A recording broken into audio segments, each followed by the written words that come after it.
Hi, I'm Dick Balch, and if you can't trust your car dealer, who can you trust? That's showbiz. Ta-ta! Doomed Planet. This episode. Smashing cars while smashed on cocaine. The Dick Balch story. Welcome to the second episode of the Doomed Planet podcast. This time around, we'll be wading into the world of Dick Balch, the Seattle car dealer famous for smashing cars with a sledgehammer on his TV commercials in the 1970s. We will also have Rusty the Media Watchdog this time, Facebook peek, mailbag, no interview this episode, and our obituary this time is for Ken Shapiro, the director of a movie called The Groove Tube. And now, smashing cars while smashed on cocaine. The Dick Balch story. Dick Balch is about to turn 90 years old. He lives in a decent neighborhood in Tacoma, Washington, in a Spanish-style villa with a beautiful garden and a giant palm tree out front. He lives with his wife, Melissa, someone who is 30 years younger than him. And he is sober. Dick Balch was making TV commercials that were both crass and dangerously, subversively avant-garde long before punk rock types took up the same aesthetic. Balch gained fame and a small fortune starring in local TV spots for his Federal Way Chevrolet dealership in the 1970s. He played a cackling maniac who smashed cars while appearing to be blasted on a combination of booze and cocaine. Method acting from one of Seattle's original freaks. Balch was smashing the things that made him his living while appearing severely wasted, eons before Seattle grunge band Nirvana did the same thing on Saturday Night Live. Balch was using cocaine with gusto 10 years before that fad peaked in the 80s. Balch was a, quote, wild man. And yet, Dick Balch personifies the white male privilege and sexual predation of the 1970s, when it was acceptable to admit to a newspaper reporter that you liked young girls and cocaine. This is a time when the term teeny bopper, meaning a young and perhaps legally underage girl who had sex with older men, was common and nobody was horrified by it. Dick Balch Chevrolet. It had a great run, and so did Dick Balch. But as the 70s, a decade where tragically unhip middle-aged men grew their hair out to attract young girls, and when that didn't work, threw in a little cocaine and a hot tub and a Ferrari. As the 70s came to an end, so did Dick Balch Chevrolet. Say goodbye to Dick Balch and his free love and his drugs, and say hello to Ronald Reagan and the ridiculous nightmare of end-stage neoliberal capitalism that he launched. Tax cuts for the very rich, jail for drug users, austerity for everybody else. Seattle Times writer Eric Lasitas wrote about Dick Balch over the years. He looked him up for a piece he did called Familiar Faces of TV Pitchmen on March 26, 2011. Lasitas mentions that Balch lived the playboy life in his bachelor's mansion, driving around in a customized van, but he doesn't elaborate on how far that playboy life took him, something that Eric actually did cover decades earlier. A free pass for Balch. I tried to reach Eric through email and through Facebook, but he didn't respond. I actually looked up Dick Balch a few years ago. I found his name on some classified ads for used cars that he was selling. I called him on behalf of a marijuana magazine I was working for at the time. We should get some of these Dick Balch TV commercials on YouTube. They would be huge. This would be YouTube gold. I'm guessing that very few people had a videotape recorder in the 1970s when the commercials ran.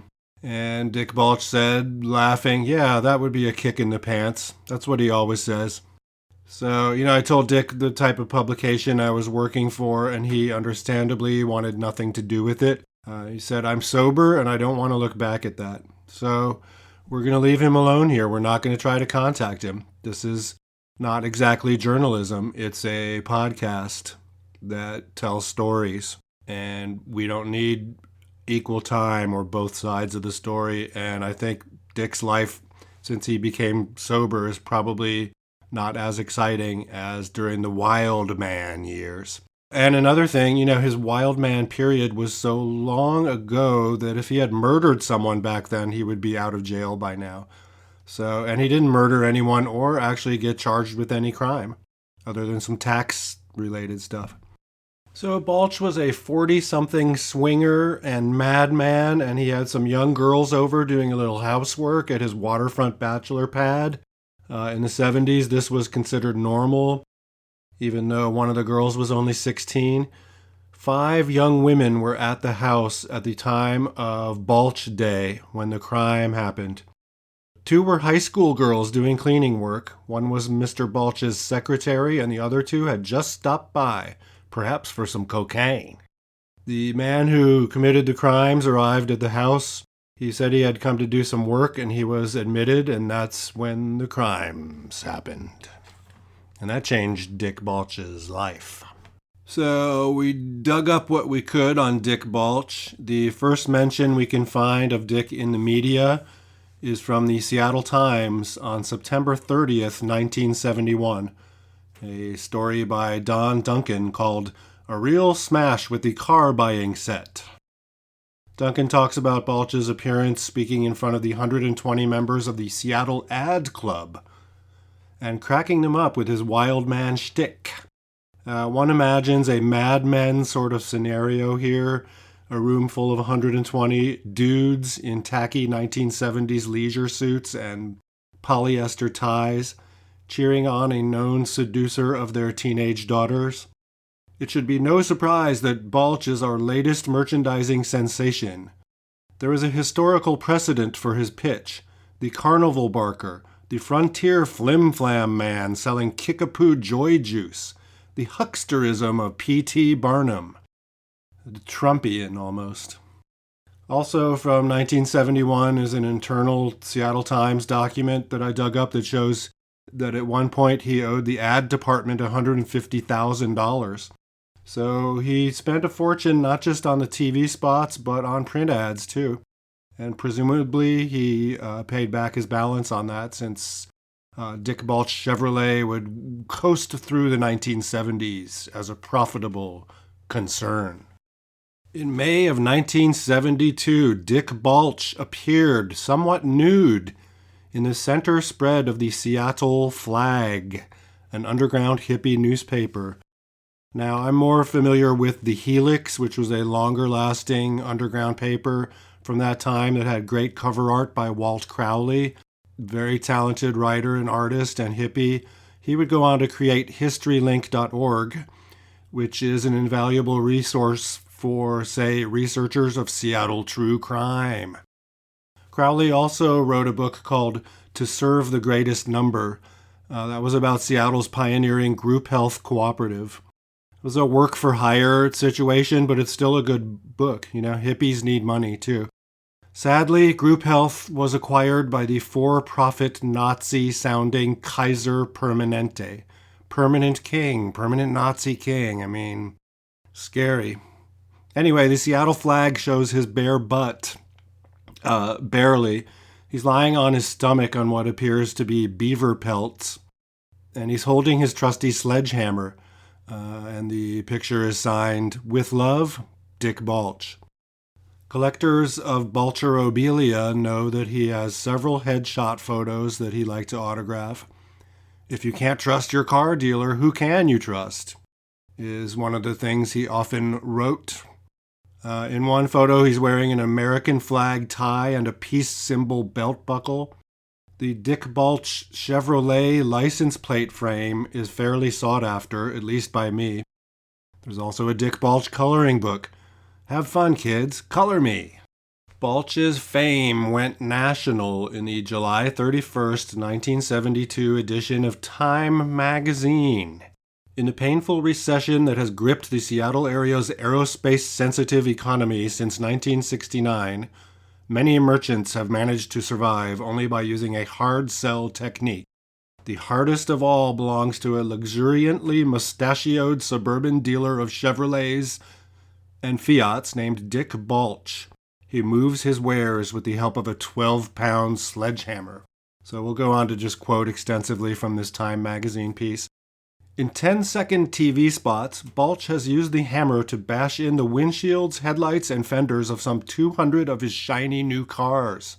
His cockeyed routine often includes a devil's costume, a maniacal post-impact laugh, and the question, if you can't trust your car dealer, who can you trust? Time magazine piece goes on to say, well, the commercials turned the dealership around. In this year's first half, Balch sold 1,596 cars, grossing $4.5 million. The victims of his on-camera carnage are fixed at local body shops. When repaired, these autos can be sold as new goods, just like new cars that have been damaged in shipment. Repairs have so far cost Balch $60,000, but in some cases he's able to get higher prices for the hammered cars. After all, you've got to pay more for a car that has been in showbiz, says Balch with a devilish wink. He claims that many customers ask specifically for the repaired cars, and a few have even insisted on buying his props, dents and all. That's dubious, but again, he's a dubious carnival barker. If you thought Balch's national fame was just getting started, you're right, because in the November 4 through 10, 1972 issue of TV Guide, Balch appears. We have John Wayne on the cover. John Wayne, he learned to love TV. Boy, that's sad. 2 years ago, Richard Clarence Balch Jr. was just another suit and tie businessman who had sunk his bankroll into a Chevrolet franchise. That was about the time that Boeing Company began massive layoffs, and the now famous mystery billboard appeared in Seattle. Will the last person to leave Seattle please turn out the lights? So in the TV Guide piece, they talk about the legend of the film crew shows up to shoot his very first commercial, and they do 6 takes, and he's messing it up, and then someone says, here's a sledgehammer, let's see what happens. And then Balch ad-libs something like, this guy doesn't want a tinted windshield. Crash. And he smashes the windshield. Here we say he has a $300,000 a year advertising budget. Television is an absolute necessity, he says, although he also buys full-page newspaper ads. So there's Balch dressed in his devil costume, a nightshirt or his workaday attire, which may be a lavender boots and violet bell-bottoms with a matching waistcoat.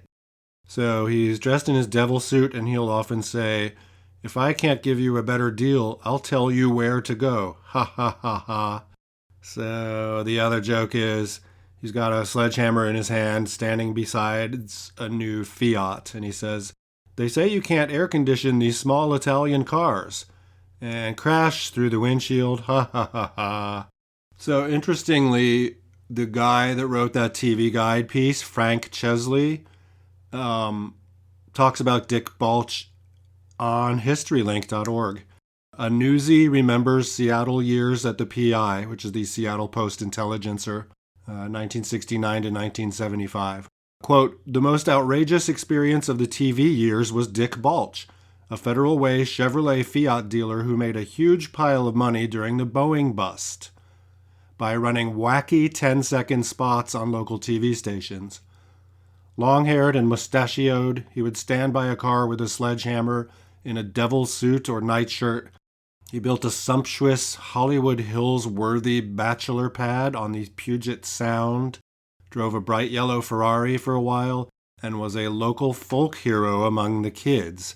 He posed nude for the Seattle Flag, an alternative newspaper, and was in high demand as a speaker. High school assemblies are out of sight, he said for a piece I did for TV Guide in 1972. He later spent some years involved in lawsuits over the business. So, again, Frank Chesley here could have gone into more detail about the Me Too aspects of Dick Balch's behavior and how a woman was raped at his house. But seems like kind of a whitewash for History Link. Dick Balch, he's a folk hero among the kids, and he likes to go speak at high schools. The peak of Dick Balch's national media fame comes in February 1974 when Motor Trend magazine publishes a 4-page feature about Dick Balch. How to make big dough smashing cars. Dick Balch is crazy. All the way to the bank by Steve Spence. Of course, the photo is of him wearing his devil suit and toting a pitchfork. And I think, as a car dealer, there's a copy of Motor Trend magazine in every car dealership in the United States. So this was it. This was Dick Balch hitting his peak, hitting the big time. Lots more Dick Balch to come, but first, a break for advertising.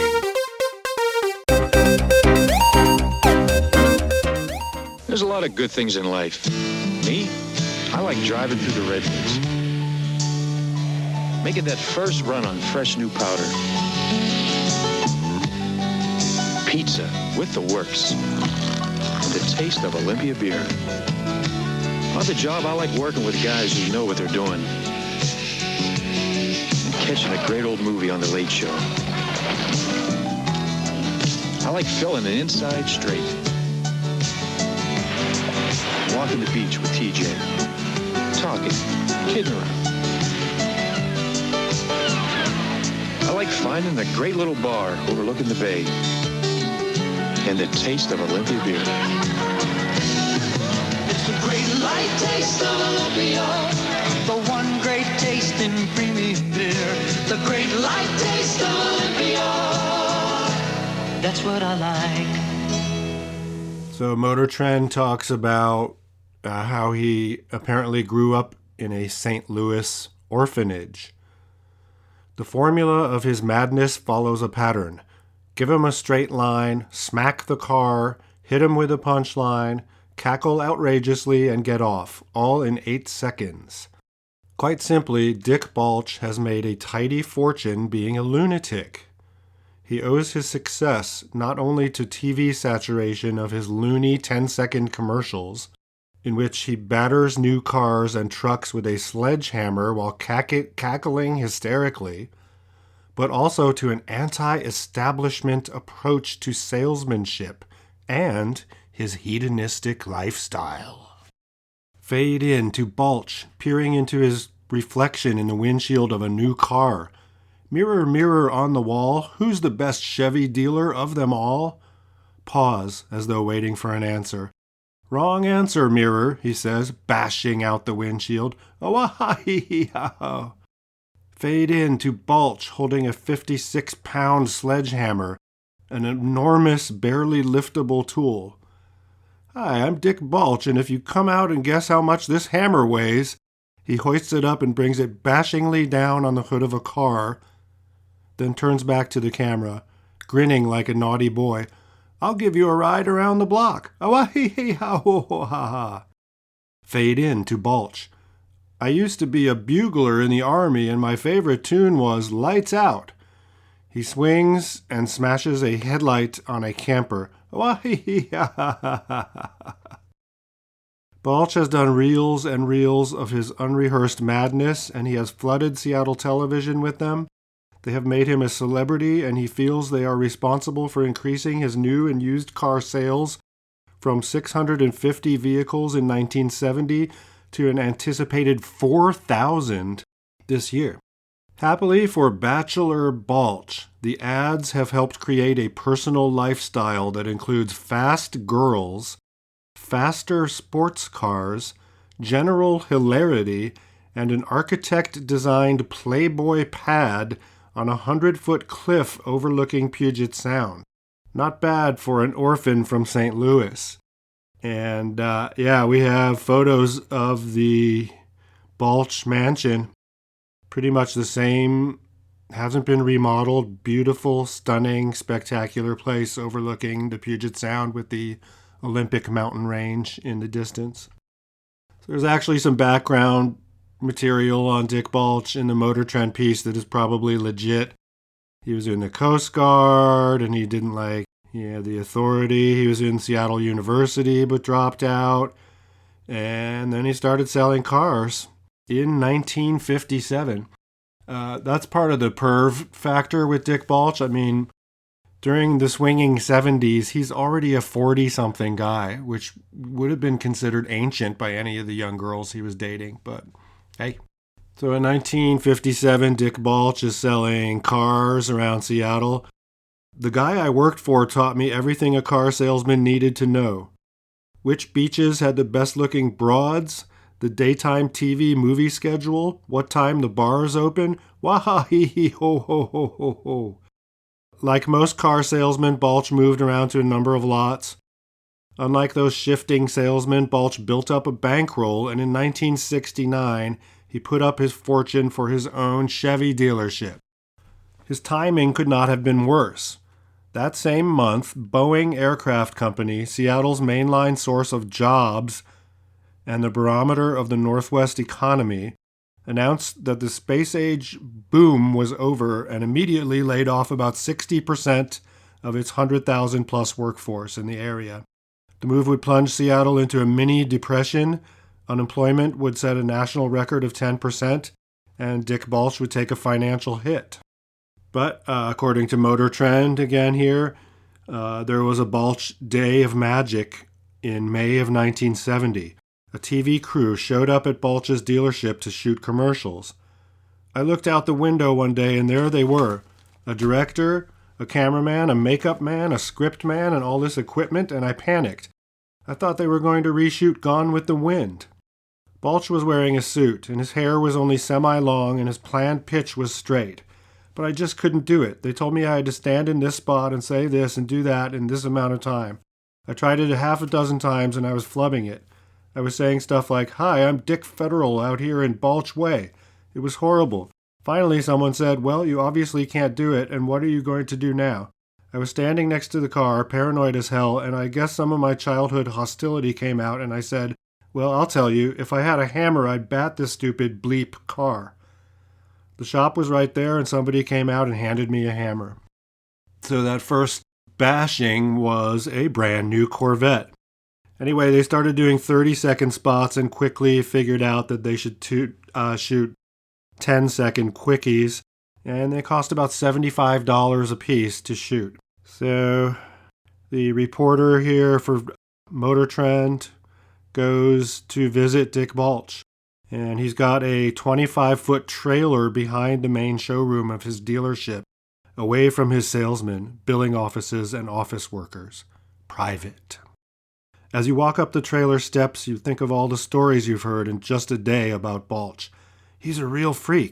He's always high on something. He runs around with a stable of teenaged girls. He's just plain weird. Here the Dick Balch Underground newspaper hippie centerfold is explained. The reporter from Motor Trend notices that Dick Balch has that up on his wall of Balchabilia. "Oh, that," says Balch, jumping up. "The editor of the underground paper here called me up one day and said they were having financial troubles, and would I pose nude because it would help circulation, maybe. Well, I called up GMAC and they said no way, and I called up the Chevy people and they said absolutely not. And then I called the guy back and I said, I'll do it. Oh, ah-hee-hee-hee-ho, ha-ha." Balch later made t-shirts to promote his business that reproduced the photo on the front of the shirt, and on the back it read, "Dick Balch Chevrolet has nothing to hide." He is a completely open man's man. His language with other men is ribald, to say the least, and he's full of jokes and off-color stories. Speaking of stories, I ask, "What are these ones I'm hearing about you?" "Oh yeah," he grins, "people are always saying I'm high on something and I've got all these girls and I'm a freak. Well, I can tell you very honestly that they're all true." And then, of course, the trademark cackling laughter of a maniac and perhaps sociopath. Again, the media gives Dick Balch a free pass on some behavior that these days would cause an uproar. The young girls, and oh, well, he's just a freak with the young girls. There's a photo here of a metal and concrete dinosaur, and apparently Balch took it in trade for a used car. We've tried to track down that dinosaur and can't find anything. The good stuff here comes at the end of this Motor Trend piece. That night, Balch, dressed now in an old t-shirt and jeans, wanders through the spectacular monument to his success, an architect-built home that appears to be worth $250,000. It's worth over $2 million today, but we'll get to that. An obvious reflection of the Balch personality, it's a flashy, multi-leveled modern home, is not the word, indoor playground. Its remarkable quality, too, is its lack of a living room. You come through a solid oak door and you're greeted by a magnificent conversation pit built around an open fireplace. A huge cylinder above hits you with stereo. From there, it's straight to one of the many bedrooms. The bathroom of the main bedroom contains a pool-sized sunken tub of hand-painted tiles, and it is adjoined by a large sauna with a one-way mirror looking out. In the center of the room is another huge cylinder, and inside it is another elegantly tiled shower. In addition to the required toilet, there is a makeup counter and a pastel-colored bidet. Wow, who had a bidet in Seattle in the 1970s? The whole eye-popping palace is built on a cliff overlooking beautiful Puget Sound.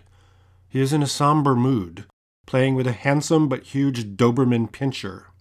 At about 10 o'clock, I move to leave.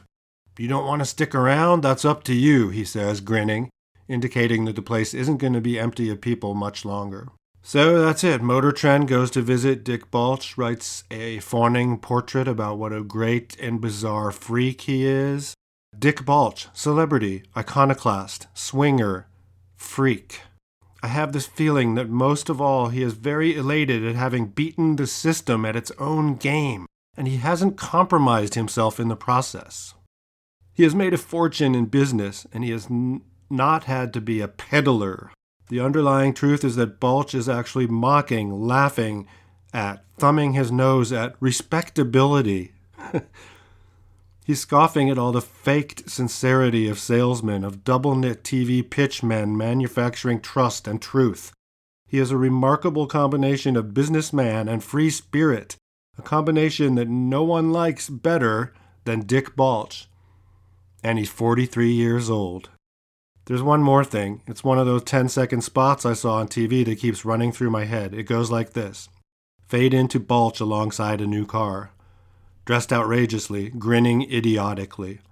How would you like to buy a car from a respectable, well-groomed, highly thought-of man of the community? Pause, the laugh welling up in his throat. Or buy one from me! Ha ha ha ha ha. So the writer of the Motor Trend piece, he's being super ironic there, and he's trying to be funny, but he doesn't just come out and say, this guy gives cocaine to 16-year-old girls and then has sex with them. So that's a disappointment. So that's the peak Balch, famous in the media and not notorious yet.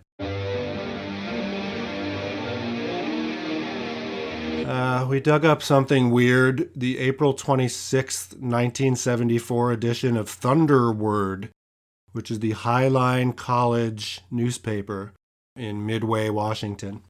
If the laugh doesn't kill you, the sledgehammer might. This is also a feature center spread. It has 5 large photos of Dick Balch, who's looking a little peaked and aged here. The writer, Pat Patterson, plagiarizes both the Motor Trend and Time Magazine articles we discussed earlier. He does get some good quotes at the end. So we're in the middle of an energy crisis here when this article comes out during Balch's peak. Is America's affair with the big car dead? Dick Balch says, obviously, and I doubt if it will ever come back. In a few years, you won't be able to buy a big car. And on electric cars, he says, the electric car is really, really good, except it costs a tremendous amount of money to run. For instance, if you wanted to drive from Los Angeles to Chicago, do you realize how much an extension cord would cost?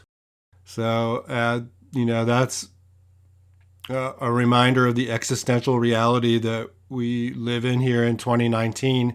We still have very few electric cars on the road and a whole bunch of fucking gas guzzlers. Also in this article, it says that Balch was known for his community involvement. He was chairman of the March of Dimes for a time and the state chairman for the Northwest Retarded Association. We'll just have to take his word for that there. June 18th, 1975, the Seattle Times. Car stolen at gunpoint. Apparently, someone took a test drive from the Dick Balch Chevrolet dealership, handcuffed the dealer that was riding with them and kicked him out of the car and took off. So, sort of foreshadowing some of the darkness to come. And then I'm not finding too much about Mr. Balch until April 21st, 1978. That would be Balch Day. The booze and the coke and the broads and the car dealership would continue for a bit longer after this day, but this was the day that the Balch magic died. So after the day of the crimes, Balch's bachelor pad, things start to fall apart. Balch will later claim that some drug enforcement types were looking into him, following him. The tax man starts to come out after him. Got a few. November 13th, 1978. Balch versus Commissioner. Several cases like that. Then the guy that did the crimes at Balch's house goes on trial. And Balch has to testify. So now his name is really getting dragged through the mud. And he is basically a snitch. So dropping a dime on his cocaine buddy to avoid jail. Now again, Balch didn't commit any crimes that day, so... Okay, let's jump to the good stuff.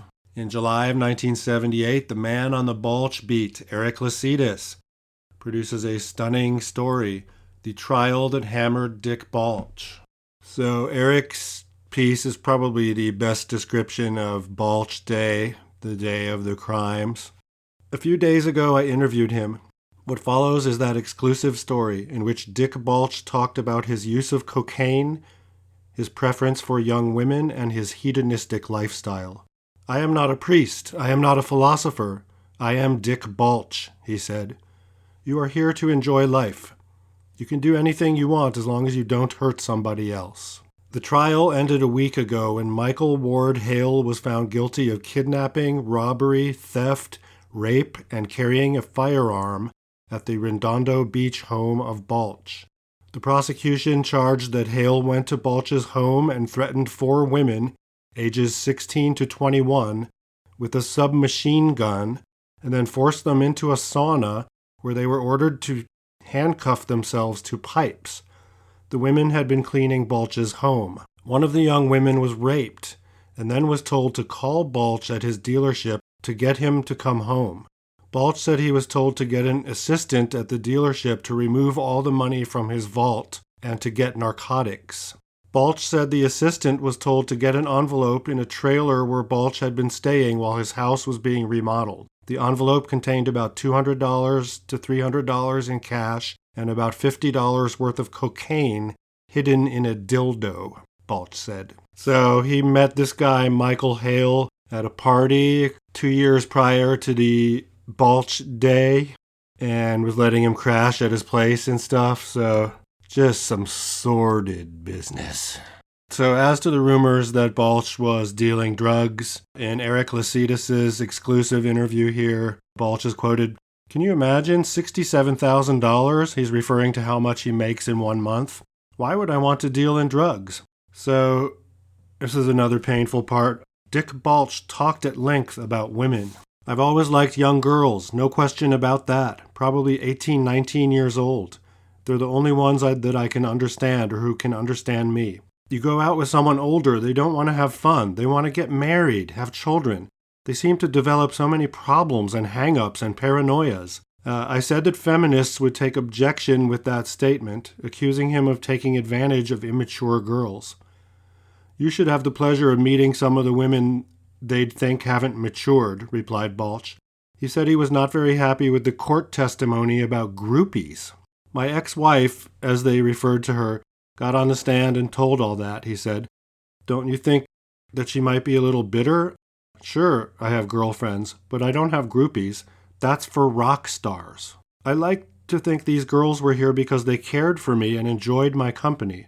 At the trial, they made it appear like I was just another Charlie Manson. They tried to make it as if I had these girls under a spell, provided them with all sorts of drugs, let them use my automobiles, and had sex with them." Lycidas wraps up his article talking about Balch's palatial bachelor pad. There are TV sets everywhere. Once, Balch had a videotape system installed. He hasn't used it recently, he said. You know, you can videotape anything.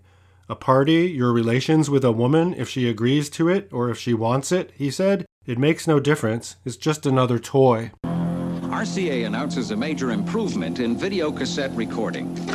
Introducing Selectavision 400. Set it today, and for the next 7 days, the 400 remembers the shows you want recorded. It'll turn itself on and off up to 4 times, even change channels.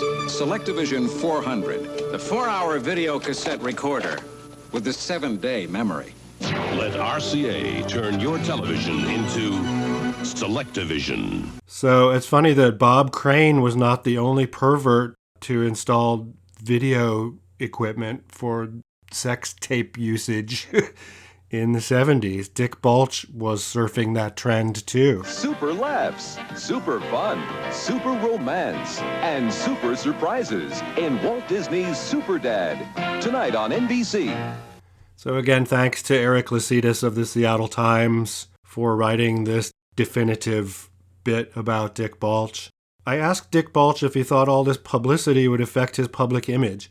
I asked him if he still expects to be invited to MC such events as the Seattle Center's annual Easter egg scramble.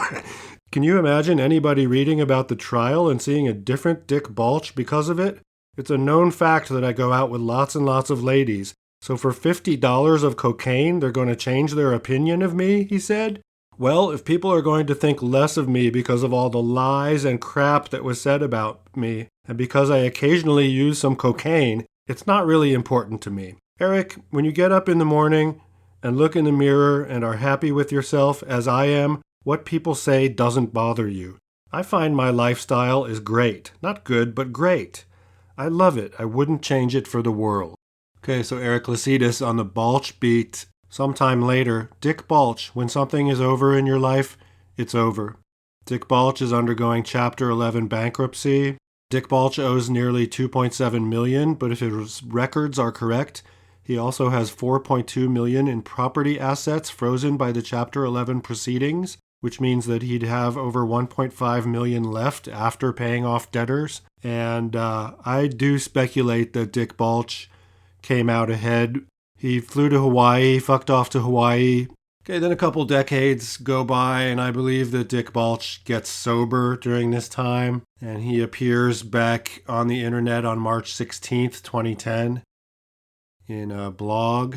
Dick Balch quit smashing cars decades ago, but people still remember him. So this blogger recalls going out to eat with Dick and his wife Melissa at an Indian place. I'd never enjoyed someone wreaking havoc in a restaurant as much as what I watched Dick Balch do. He had multiple waiters flustered, the manager flustered, me laughing hard. And then when it was all over, Dick left a humongous tip that I think cost more than the dinner. So Eric Lycidas dredged up old Dick Balch on March 26th of 2011, 32 years after his trial that hammered Dick Balch story. God, do these baby boomers ever retire so they can give a young person a chance to do some journalism in their slot? By the way, Eric still works for the Times. Dick Balch, he's now 80, living in Tacoma, and once again selling cars, says Lycidas. High-end cars, he says. You write about me and the devils come out of the woodwork, girls claiming paternity, whatever, Balch says. From 1969 to 1980, Balch ran Federal Way Chevrolet. He appeared in TV commercials in his Fu Manchu mustache, grinning and cackling, and taking a sledgehammer to bash a brand new car. Balch gives some juicy quotes. They turn around and say, "Oh my God, everybody remembers me as a legend, despite the liquor, sex, drugs, and rock and roll," he says. But by 1980, Balch had laid off his 60 employees and gone out of business. He spent a number of years in Hawaii. He's now married to Melissa Balch, about 3 years his junior. Oh, she came to the house for one of the parties in 1978 or 1979, remembers Balch. Of the 70s, he said, it was fun. The car business then was a kick in the pants. So, kind of giving a free pass to Balch, but again, maybe Lycidas will be around to write Balch's obituary, and then we'll see what he comes up with. February 11th, 2016, the Federal Way Mirror published a decent piece about Dick Balch. The Fast Life and High Times of Dick Balch. They go through all the same background stuff that we did. They do mention that he was on The Tonight Show with Johnny Carson. I'm not finding that. Would Johnny Carson have shown a clip or done a joke? It's worth looking into. And of course they get into the sleaze that happened on Balch Day and talk about some of that. The trial revealed that Balch sometimes used cocaine recreationally and enjoyed sharing pleasures of the flesh with young women. Pam Becker, who had once been married to Balch for 9 days, testifying on Hale's behalf, he's the rapist and kidnapper, claimed that Balch used young women, Dick's groupies she called them, as mules for a drug trafficking enterprise. Despite this attack on Balch's reputation, Hale was convicted and imprisoned. Then the Federal Way Mirror goes on to talk about the great Lacetus stories about Balch and the videotape system. And, of course, the low point for Dick Balch is his bachelor pad getting auctioned off. In January 1981, his Redondo home went up for auction. Members of the public were able to enter his home and gawk at its contents, including a large brass bed, once showcased in Decorator magazine, and an enlarged framed newspaper story with the headline, "Knights of Love Prolong Life," says Doctor. In 1978, the boom started to go bust. A bizarre trial. He was a witness. And the trial revealed a darker side of Dick Balch. Dick Balch, cocaine user. Dick Balch, a man with a penchant for young girls. And beyond the facts were rumors, persistent rumors about drug dealing. And all of a sudden, Balch's act didn't seem as funny as it once was. The incidents that occurred on April 21st, 1978, or Balch Day, are detailed in a May 27th, 1980 case, State versus Hale. That's where the dirtbag that kidnapped and raped the women was filing an appeal, some such, which he lost. Facts of case. The defendant, Michael Ward Hale, appeals from convictions of 4 counts of kidnapping in the first degree and 1 count each of rape in the first degree, robbery in the first degree, and theft in the second degree. He was also found by the jury to have been armed with a deadly weapon while committing the crimes of kidnapping, rape, and robbery. The crimes occurred at a home belonging to Richard C. Balch, better known as Dick Balch, a Seattle area automobile dealer. The house was being remodeled at the time, and Mr. Balch was temporarily residing elsewhere. 5 young women were at the house at the time. 2 were high school girls doing cleaning work. One was Mr. Balch's secretary, and the other 2 had just stopped by. The man who committed the crimes arrived at the house, said he had come to do some work, and was admitted. In due course, he produced a submachine gun, handcuffed the occupants, and during a 4.5-hour reign of terror, committed the 7 felonies of which the defendant was found guilty. The intruder had one of the victims phone Mr. Balch to come to the house. When Balch arrived, he, in turn, was made to call one of his employees. Balch was forced to have the employee pick up an envelope from Balch's temporary residence, which contained money and cocaine, and then have the envelope delivered to him at the house. When the money and cocaine arrived, the defendant took it and fled in a car belonging to one of the women. The intruder wore a mask part of the time he was at the house.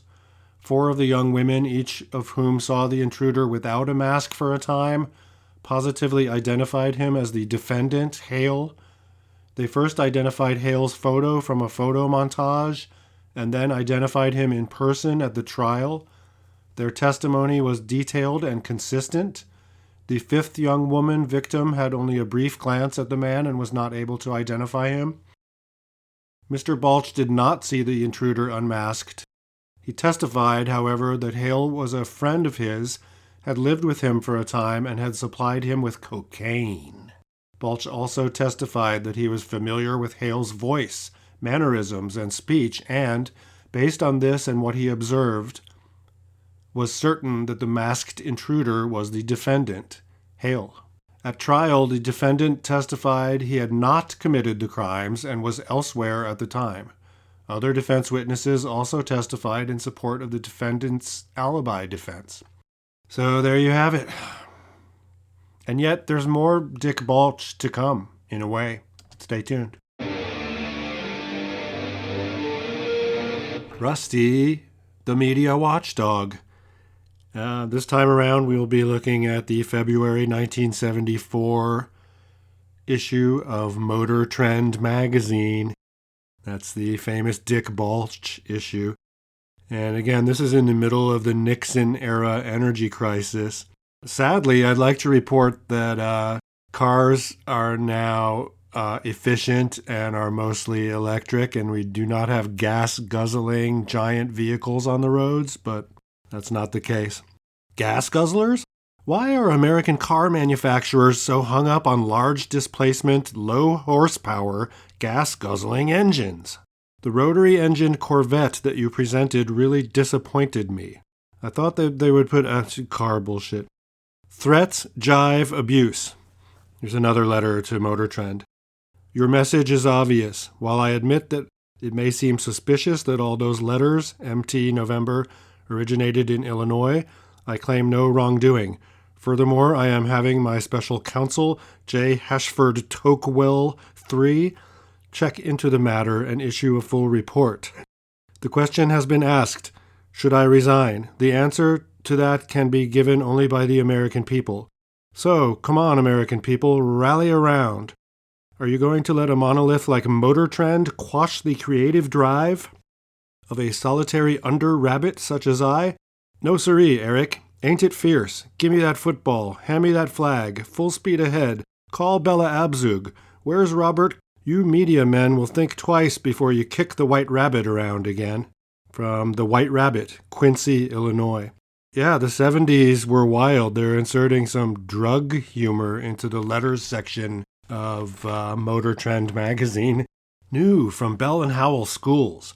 The revolutionary 25-inch diagonal digital color TV you actually build yourself.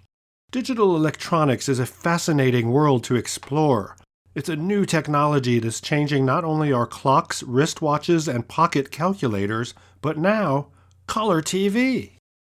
In Germany, where fuel economy is a must and roads are demanding, the best-selling car is Opel. Drive one. Those millions of Germans can't be wrong. There's a great ad for Camel cigarettes. It shows a bunch of people on an airplane and says, can you spot the Camel Filters smoker? And there's a hippie and a guy dressed like Tom Wolfe and a bald muscle man. Very, very bizarre. Sad, sad, never-ending dependence on fossil fuels. 20 ways to get better gas mileage. Number 1, pick the right vehicle. Gas mileage has suddenly become one of the most important considerations in the purchase of a new or used car. So don't buy more car than you need. Mileage is directly related to vehicle weight. The bigger and heavier cars get 5 to 15 miles per gallon, while the smaller and lighter ones get 20 to 35. Jesus. One beautiful smoking experience. If you've never had one, have an A&C Grenadier. This is an ad for cigars, and it's a dad standing next to his son who's on a pony, and the dad's holding a cigar right in front of his son's face. Wrap up Rusty, the Media Watchdog, here with Robert U. Brown, the publisher's page, talking about the history of cars and fossil fuels. And I'll just quote the end of his opinion piece here. It's bat shit. Soon Nader sounded the alarm. It must have started something very big. The anti-establishment group grew. The oil companies. What were they thinking about? Depletion allowances, the EPA, the Sierra Club. Who influenced who? Did the oil companies fail to meet their responsibility to the public? Or was it Washington? Or what about the ecologists? Where do they figure in? When we realize that the energy crisis is running a poor second to the materials shortage crisis, maybe we'll be more serious about answers to all these questions. So that's some total bunk. Next time in Motor Trend magazine, and this is serious, our sexy centerfold, GM's first showgirl, circa 1938. Goodbye, Ethel, I'm leaving you. Diesel cars get better looking every day. That's showbiz, the stars and their cars.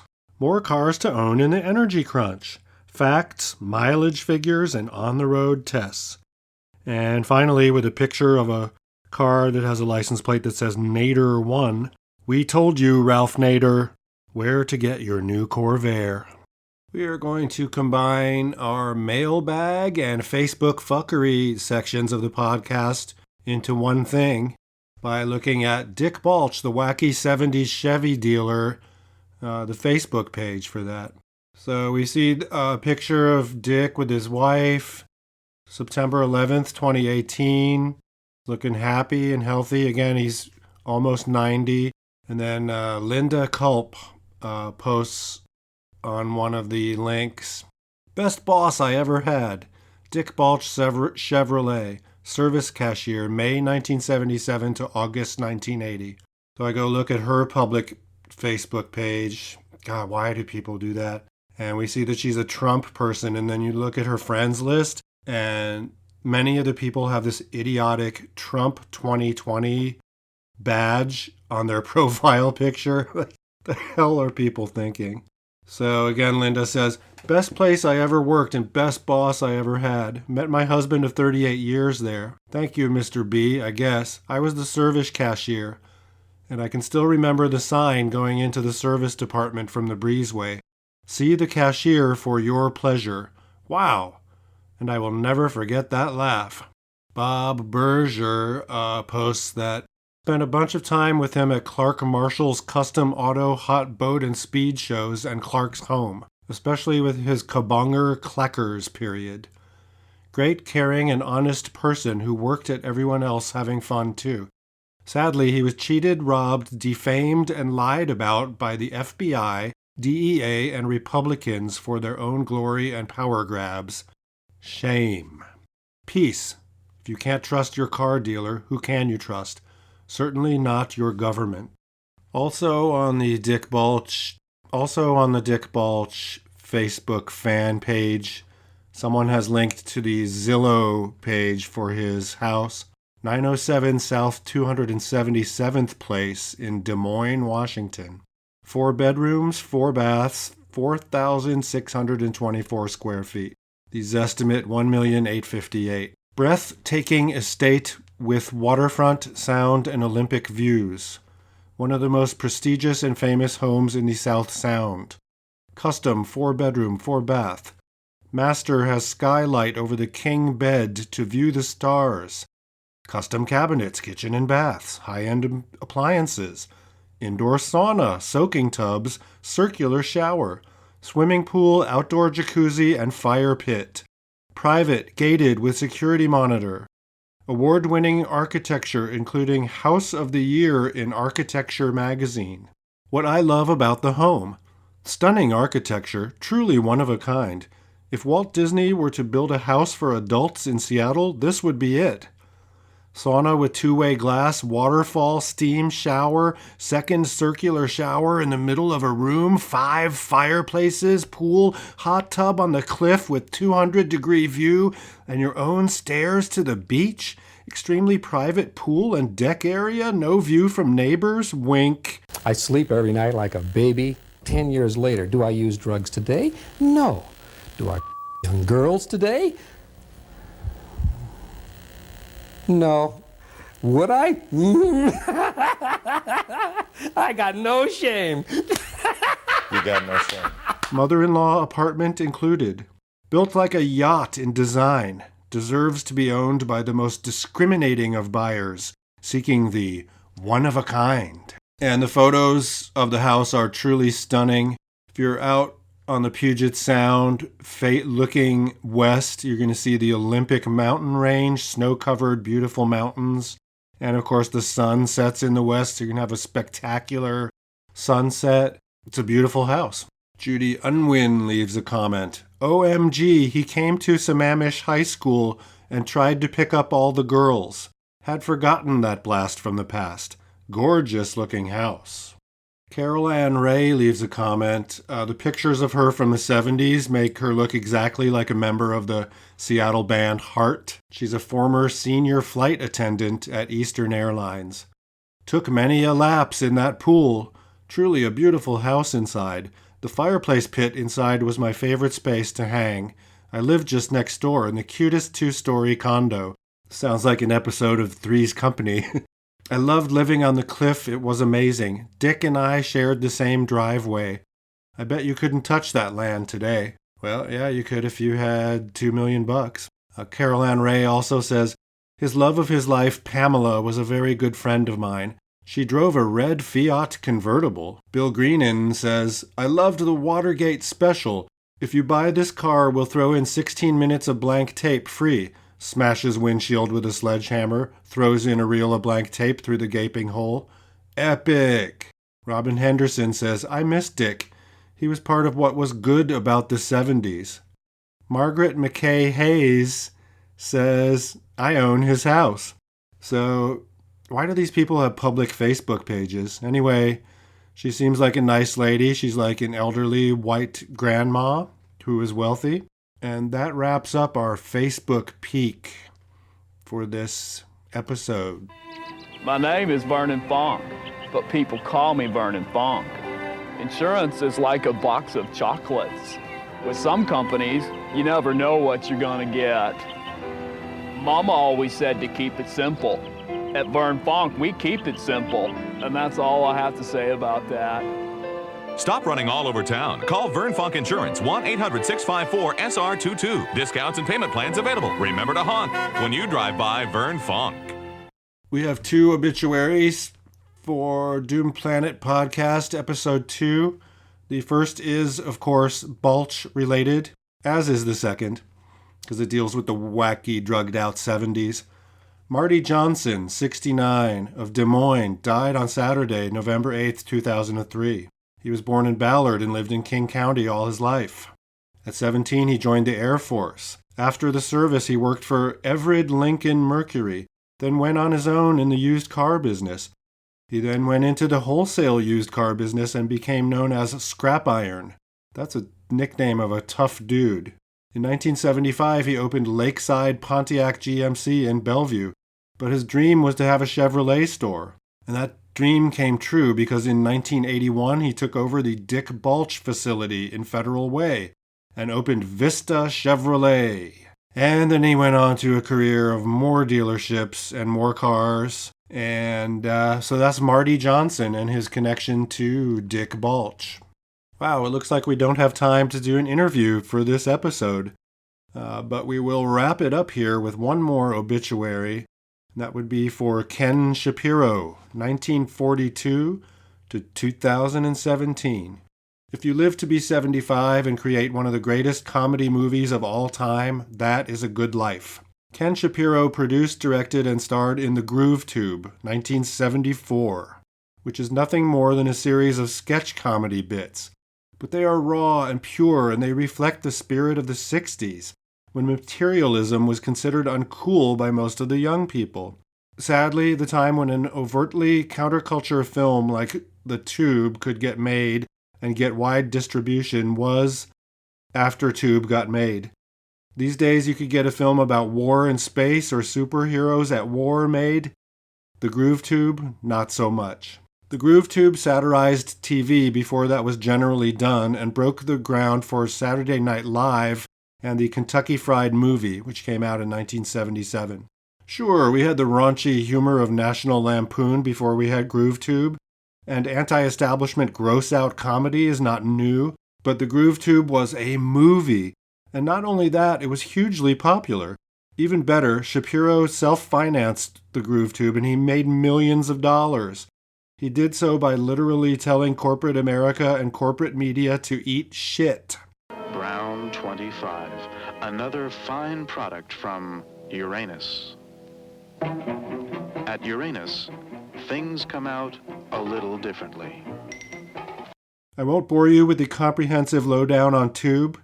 Best to say that it's a raw, unfiltered series of very funny bits that include nudity, drug use, a gleeful disrespect for corporate America, and a young Richard Belzer. The best skit in Groove Tube is Brown 25. A voiceover extols the virtues of the poop-like substance, as manufactured by, of course, the Uranus Corporation. Brown 25 has the nutritional value of beef stew. Silly, gross, hilarious, and the biggest fuck you imaginable to corporate America, corporate advertising, corporate television, and the whole mindset of consumption. Fine for an underground film, but the Groove Tube was an underground film seen by millions of people. The final scene in the Groove Tube features Shapiro pretending to be a business guy. He's in a ridiculous suit and carrying a briefcase and running around Wall Street at lunch, making a spectacle of himself and amusing the business suit types. This is a direct homage to the Kill for Peace video by the Fugs from 1966, in which a deranged, dirty-looking yippie type is running around Wall Street harassing the suits, and he's wearing a Maoist soldier costume and carrying a fake rifle. Can you imagine trying to shoot that kind of thing today? No pun intended. Imagine trying to shoot that scene in our era of ubiquitous surveillance and illegal protesting. Yeah, they'd probably be arrested and shot within seconds if you tried that. So I'm old enough to remember the spirit of the 60s, when the majority of young people, at least, wanted radical change. When people did not care about such things as $1,000 phones and next-day shipping of material possessions. One can only hope that the next Groove Tube is out there waiting to be born, and that it will be embraced by millions as part of a larger movement that demands justice for the majority of us who have become totally disenfranchised by our current corrupt, evil, and depraved, as of late, system, and that it is funny. Kill for peace, that's the slogan.